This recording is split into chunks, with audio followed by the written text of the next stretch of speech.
sometimes I hear him introduce me, and I hear all these things, and I'm like, God, I want to meet that guy. And it's really nice to be here. And I ran today.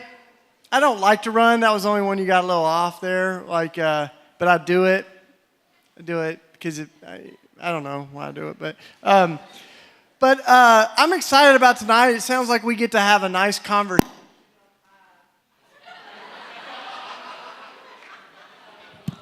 Hello, hello, hello. I can't feel my hand. No. I thought I'd start out by, as people kind of trickle in a little bit, I understood tonight's, kind of informal. We're going to talk a little bit. We're going to open it up for dialogue. But I thought it might be nice to open up with some pictures. I've never used one of these iPads, but I'm going to give it a go. This is a debut on the iPad. It's starting out real well. There we go. Yeah. So I don't want you to feel like this is too formal, but this is kind of like our family photo album. Okay. So I'm just gonna I can't bring all of you to Philly, so I'm gonna bring Philly to you. And this is a special place for us. It's where everything started in our community. I was a student just like you, many of you, and I remember one night. When we were eating dinner, one of my buddies came and threw a newspaper down and said, "You got to read this." And it was a story of dozens of homeless families, mostly moms and children, that were living in this abandoned cathedral. And as we read the story, it went on to say that there were over 3,000 families on the waiting list for housing in Philadelphia. And these families had gotten together. The fastest growing homeless population then and now is women and children. And so these families had gotten together really in desperation. And they started looking at all the abandoned buildings in Philly, and they picked this one and moved into it. And sadly, the response of the archdiocese was that they couldn't be there, and they had 48 hours to get out. And if they weren't out within 48 hours, they could be arrested for trespassing on church property. I don't know about you, but something just didn't feel quite right about that, And so it was catalytic. It began to stir a movement on our campus. And we went down and we found that cathedral. And these families had hung a banner on the front of it that said, "How can we worship a homeless man on Sunday and ignore one on Monday?" And it was there that I kind of feel like I had my eyes open. This little Tennessee kid that was kind of now in the big city, I began to see injustice. We began to understand the scripture with new eyes. And it was in there that I feel like, ironically, we kind of had our vision for church born in this abandoned cathedral, And it was in there that we kind of said, we're going to stop complaining about the church that we've experienced and work on becoming the church that we dream of. We're going to read about the early church in the book of Acts, and we're going to try to dream those dreams of what it means to be the people of God in the world that we live in. And I'll tell you one more story, though, about this is the cathedral. The news began to it was a big news story, and the news kept making it look like the church was kicking homeless people out, and that's because the church was kicking homeless people out, and so they got creative and they said, okay, well, we'll bring in the fire marshal, and we'll kind of spin it as it's their safety that we have in mind, and it's a danger, fire standards and all that. And so the night before the fire marshal was supposed to come, there was a knock at the door at midnight. And we went to the door, and all these firefighters were outside. And we were like, "Oh, God, we thought you were coming tomorrow. We're not ready. All the kids are asleep. Could you please just come back tomorrow?" And they said, No. Hey, listen, we're not here to kick you out.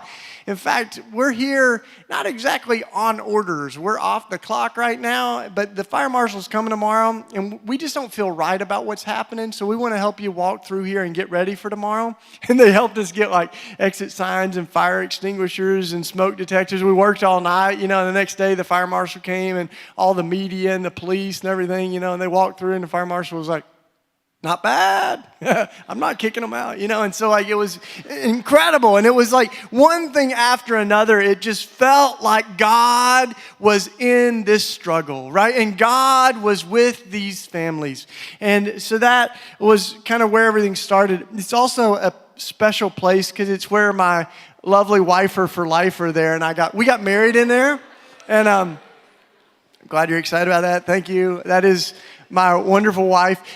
By the way, so this, for a lot of the families, it was the first time they had been back in there, right? And so they came to the wedding. It was amazing. My suit, by the way, is made by my mom. And like every pocket had 9 parts. It's pretty serious tailoring there. And after our wedding, we rode off on our little tandem bike there, little stretch limo, cans behind and whatnot.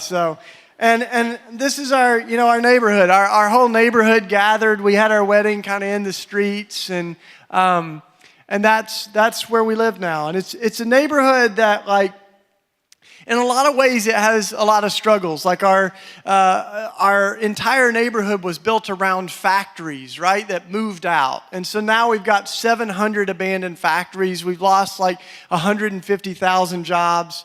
There's a lot of abandoned space. But, now a lot of people in Philadelphia call our neighborhood the Badlands. But I'm always like, you better be careful, because it's exactly what they said in Nazareth, right? Is nothing good could come from there. And so just as there's a lot of like abandonment, there's a lot of life too. And so community is kind of like how our neighborhood has survived, right? So I feel like I've been learning community. And if you've ever been to neighborhoods that are economically poor, they're often community rich, and the flip side's true too. I think in a lot of places where we're economically well off, we've kind of lost community, and we can end up really rich and very lonely. And so, for us, a lot of life happens on the sidewalk and in the streets.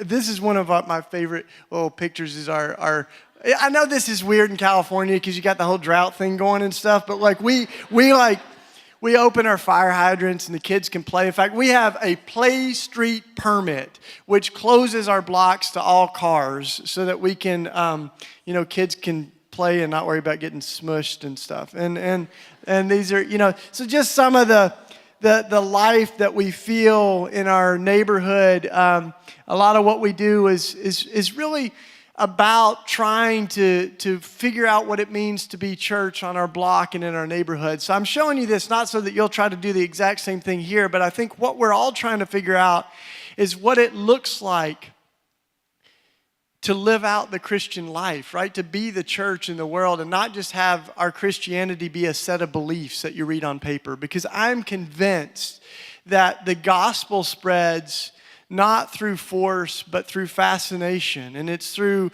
this contagion of love, communities that show folks that love that we see in Jesus. That one of my neighbors said, we use these big theological words like incarnation. And she's like, Spanish is her first language. She's like, but con carne means with meat, and that's what this whole deal is about. God with meat, God with flesh, with skin on. And that's really what we're trying to figure out, right? Is how do we put skin on God's love? How do we flesh out God's love in our neighborhood? And for us, that has a lot to do with like how we live every day. So this is like one of our block parties where we have 1,000 kids in the street, and we do, prayer in the mornings and meals together. And a lot of that is just like really for us, the gospel's lived out of dinner tables and living rooms, not out of Sunday morning meetings only, but out of every kind of space in our lives. And when it comes to theology, I think our theology also has to not just be something that we've read in a book, but our theology has to put flesh on. And so when we talk about resurrection in our neighborhood, a part of what we talk about is the early Christians said, resurrection was not just an event that happened 2,000 years ago, but resurrection is now something that we're invited into, that we live in Easter every day, right? We live resurrection. We love people back to life. We bring dead things back to life. We make ugly things beautiful. So a lot of what we do is just trying to reclaim things that have been discarded. And these are some of our gardens that we made out of like trash. And come to find out, you can actually like get cancer if you eat vegetables out of TVs and stuff. So like just for the note to self, if you grow stuff out of TVs, just grow flowers, not like tomatoes. But and then like some of our murals, a lot of what we do is just paint on everything we can. And one of my neighbors saw this mural, which this is very much of a like Easter mural. So it's got the rolled away stone, the lion, lamb, and the dove, and then a street party underneath, this kind of resurrection party. The kids did the bottom in pastels, and then we put like green on top of it. And you can still see their fingerprints on it. So that's like, and my neighbor saw that and she said, this was a really troubled corner. And she said, now every time I walk through this block, it feels like God is shining out over me. And she said, this is like our stained glass window, right? This is like a stained glass window for us. And as we think of like, when we see walls become art and when we see houses, come back to life, a part of what we started doing is like taking space that was abandoned and just bringing it to life again. And so I'm going to show you a few like before and after shots of like what resurrection sort of looks like in different forms for us. So this is like a before shot and this is the after. I want you to like, if you could ooh and ah just a little, it'd be awesome. Okay, so there you go. Some of you did it before I even hit the thing, but yeah, I'll give you another chance. This is like an abandoned lot that we had, and then this is what it looks like now. There you go. So, and the flowers in the back are made out of hubcaps, which is, pretty great. And some of the moms made those. We had a big fire a few years ago that started in one of the abandoned factories and it burned our block down. And then it was amazing to see our neighborhood come together because after this fire, burned our whole block down, the Red Cross set up a shelter because 100 families were displaced, right? And then they came a few hours later and they're like, listen, you got to hear this. Nobody ended up staying in the shelter because everybody in your neighborhood opened up their homes to each other. It was amazing. Like one family, they started cooking for everybody. Another family, they were like, okay, we'll be the pet shelter. If you have dogs and cats that don't have a home, bring them to us. We're like, God bless you, But they're like that. So that, but it was amazing. And over the last 8 years or so, we've gone from that to this, and this is what it looks like now.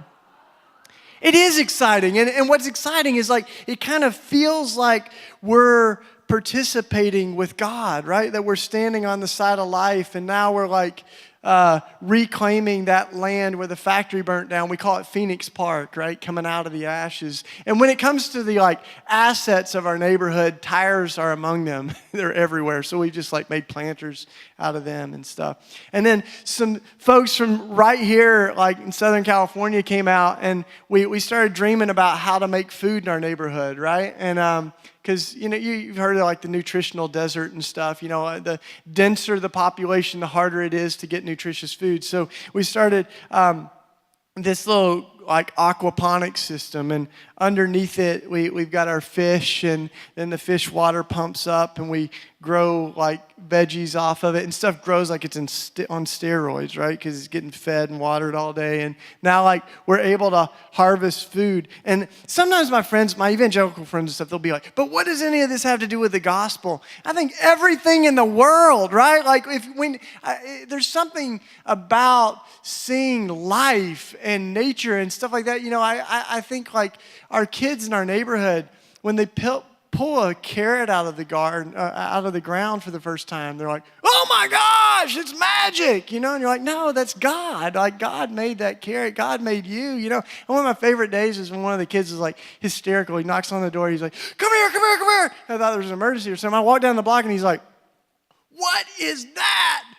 All that, to point out a firefly.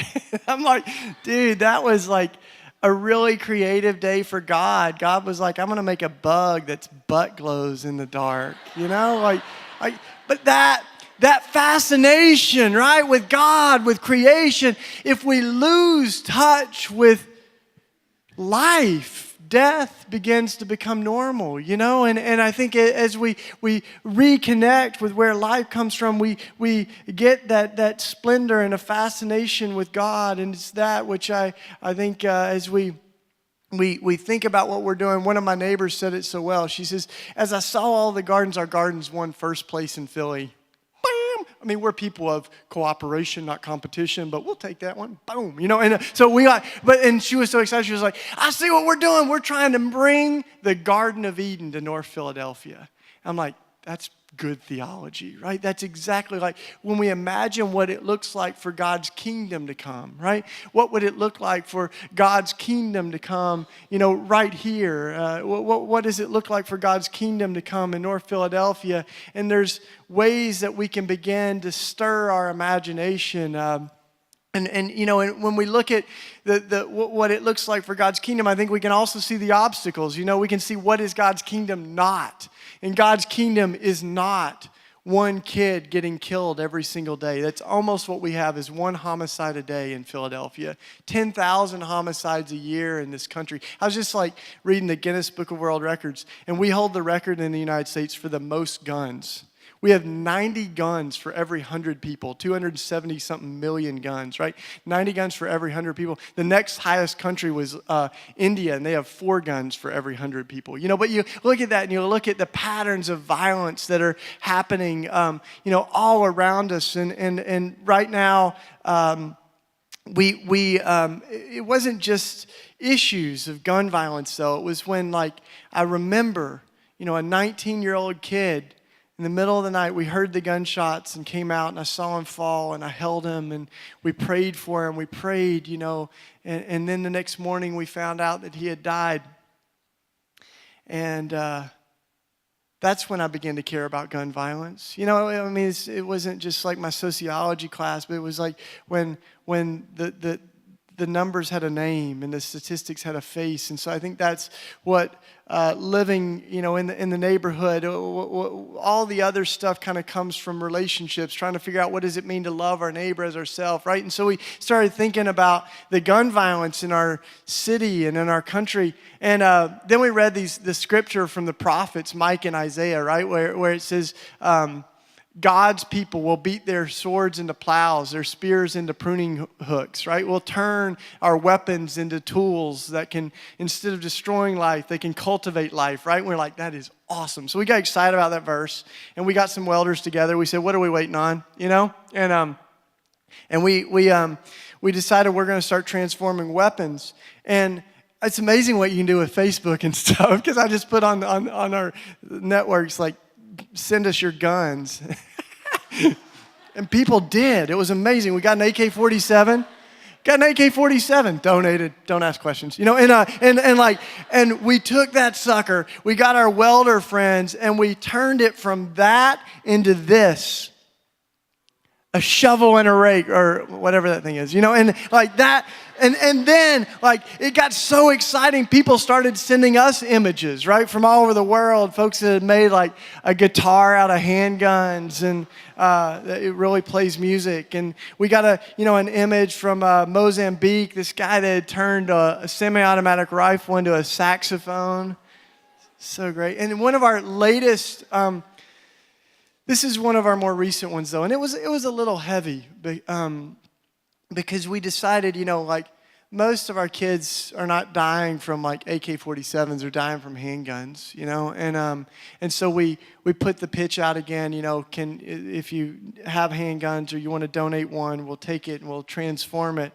And so we got this handgun donated, and then we heated up our forge, and we began to transform that, but this time we decided to invite the folks that had lost their kids, right, to gun violence. And so this mother, it was unbelievable. She took the hammer, and on her vest you can see a button, and it's got the picture of her son on it.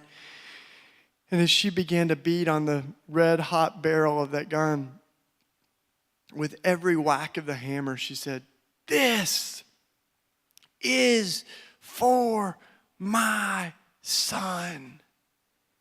And she transformed that gun, the barrel of that gun, into these tools that we're now, able to use in our gardens. And this is that same handgun with the barrel of it transformed. And as you see this, it felt there was something holy, something visceral, about seeing the transformation of that. And I think every time we do it, it feels like what we get to do is to participate with God in transforming a world that is infected with violence into a world that can cultivate life again.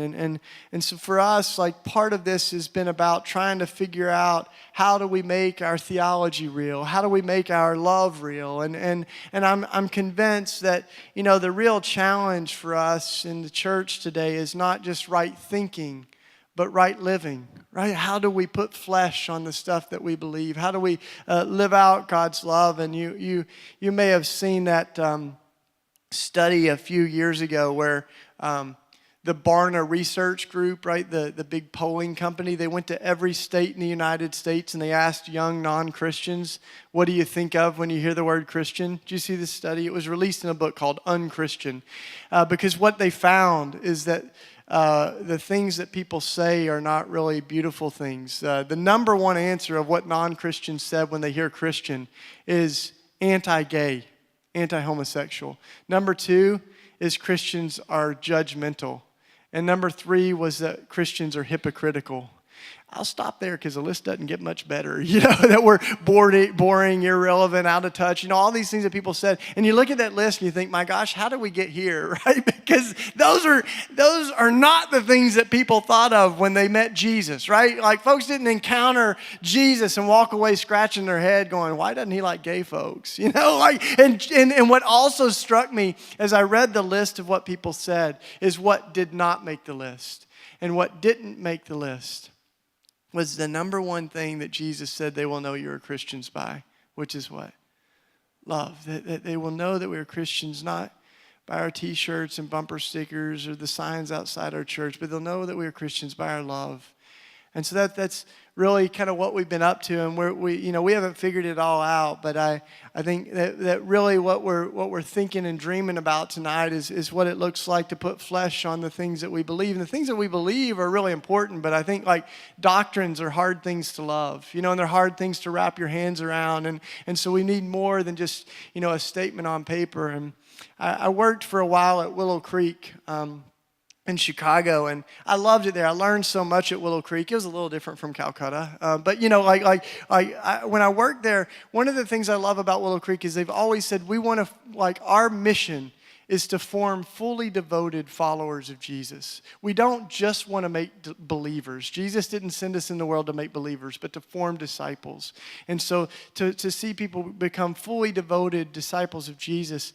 And so a few years ago, they did a little survey of the congregation to see, as people are becoming believers, are their lives really changing? And what they found was that as people become believers in Jesus, a lot of their same lifestyle patterns continue. Their social networks often don't change. Their economic patterns, a lot of the things. And so they said, in their own words, they said, a lot of our Christianity has become a mile long and an inch deep, that we settle for belief-only Christianity. And so I think what's beautiful is that they've been working on that over the last years, and they've made a lot of huge changes.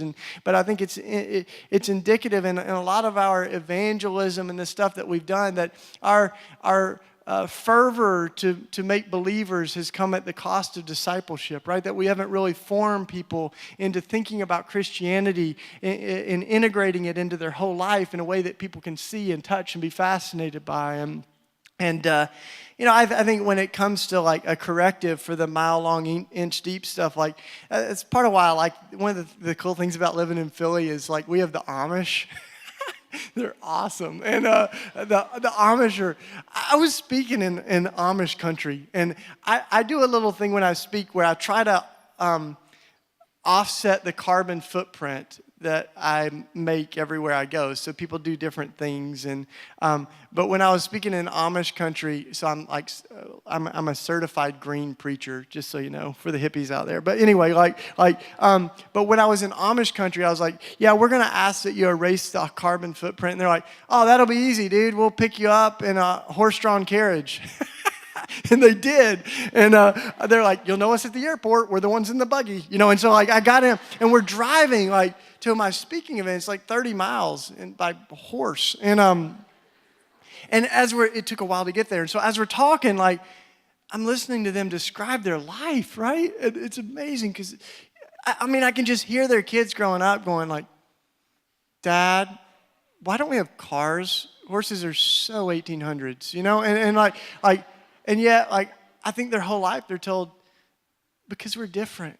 We're different. Like we live differently. Why do we dress like this? Well, because we don't think that our value comes from what name brands or how flashy or beautiful our outfit is. We dress really plain, and our light has to shine in other ways. And you think of all that, and you think like, maybe it's not so hard to understand why they responded the way they did after the terrible school shooting, right? You remember like 6 or 7 years ago, this man came in and killed a bunch of the Amish children and then killed himself. But the response of the Amish was amazing, right? Like, the first thing they did was they just embraced the family of the shooter. And they said, you must be really upset. You lost your husband. You lost your daddy today. Like, we want you to know that our community's there for you. Mind-boggling. Like, this is the family of the man who killed their kids, right? And then, like, the people began to pour out money, and the Amish took that money and they created scholarships for the children of the shooter, right? And then, like, the funerals rolled around, and the Amish went to the funeral of their own kids, of course, but then they went together to the funeral of the shooter to be with his family. And that story like continues to unfold. Now, the mother of Carl, the man that killed the Amish kids and himself, she was so moved by the Amish grace and compassion that she ended up becoming a caretaker for one of the little girls that her son shot. And this little girl, Rosanna, she survived, but her whole life is changed by that. And so now, Terry goes every week and spends time with that little girl. And she says, every week I'm confronted with the horror of what my son did, but that horror doesn't get the last word. Grace gets the last word, right? And you think of that and you think like that. I'm not trying to get all of you to become Amish, but I think when we think of our faith, there's something that we've got to think about. Like, it means that we are a part of a contrast culture. We are a part of God's holy counterculture, that we're trying to live into ways that are different from the patterns of the world. So the things that we do sometimes are peculiar. They don't compute to the status quo and the way things are, because we're orienting our lives around Jesus, and I think that's why Jesus causes us to think differently, even around things like suffering. Like everything in the world is going to teach you to move away from suffering, to move out of neighborhoods where there's high crime or there's people that don't look like you. But the gospel calls us into the suffering, into the pain, right? And so I think part of what each of us gets to do as a follower of Jesus is we get to figure out how do I fit into the story of what God's doing to bring the world back to life and to heal the wounds of history and those things. Like, how do I get to participate in that? And so Frederick Buechner, you know that name? He had a great line. He said, we've got to take our deepest passions and connect them to the world's deepest pain. Right? So I think that's where we find our vocation, right? Is when we take our passions and we connect them to the world's pain. So then the real question becomes like, not what are you going to do when you grow up, but who are you becoming? And not just are you going to be a lawyer or doctor, but what kind of lawyer are you going to be? And how do your gifts, move the world closer to what God wants it to be? So one of the cool things of living in community is everybody's got different gifts. And one of my friends is so smart. He's a scientist, and he is really disturbed that the biggest cause of death in our world is lack of access to clean water. Right? He's like, this is nuts. Like, we've gone to the moon. We can figure this out, And so he started studying clean water technologies and all these different systems, bacteria in the water that just, and then as they're doing all that, they met this other group of business folks that are entrepreneurs, and they said, you want to hear something even wilder? we spend enough money buying bottled water that if we just drank tap water and reallocated our money and like we could provide, off of the money we spend on bottled water, we could provide water access for the entire world with that money. So they conspired together and they started a bottled water company that basically bottles tap water. And by basically, I mean they bottle tap water and they sell it, right? But every dollar they make goes to dig wells with indigenous labor, right? And on every bottle of water it says, when I was thirsty, you gave me something to drink. It's that which I think as we imagine our lives, we get to like be creative, right? We get to, not everybody's going to be the same person. And I think like I even met these engineers that are designing playground equipment now, right? Where they can like the merry-go-rounds and the seesaws double as water pumps. So as kids play, it pumps water for the village. You know, I got a friend that's a massage therapist. I think everybody needs a friend that's a massage therapist, you know, but she's like, yeah, you know, but I was given, you know, massages to a lot of wealthy folks, you know, and she's like, you know, they need Jesus, they need love and everything too. But she started to say, she's saying, you know, I think I need to do more than that. And so she ended up meeting a lot of women that are victims of the sex trafficking. And she says these women walk up and down the red light district all day long, and they get really blistered, tired, sore feet.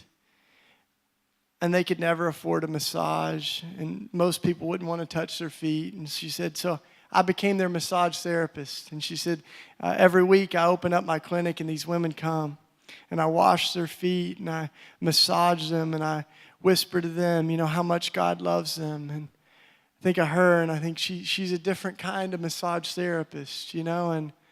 And so as you think about what you know, who you're becoming, I think that's the real question is not, are you going to be a massage therapist or an engineer, but what kind of massage therapist or engineer are you going to be? How can your passions meet the world's pain and do something to interrupt the patterns of injustice and equity and oppression in our world? So I just went back to my high school reunion because I'm old now, and I was filling out this survey because there's an alumni directory and you want to keep in touch with everybody and stuff. And so I'm filling it out, but then it got tricky because it said, what is your occupation? I'm like, you know, I write books, but I wouldn't necessarily say like my occupation is an author. And I'm like, I preach, but I don't want to scare people away. You know, so I'm thinking, and I'm like, well, what occupies me, I hope, is love. So I'm trying to love God, love my neighbor. And so I wrote lover. And now I'm listed in my alumni book as a professional lover. Awesome. I'll stop there. But yeah. So, but that's what we're called to, right? To love God and love our neighbor, and all the other stuff fits into that. So thanks so much. We're going to talk now. At Vanguard University, you'll join a Christ-centered community pursuing a spirit-empowered life. For more information, please visit vanguard.edu.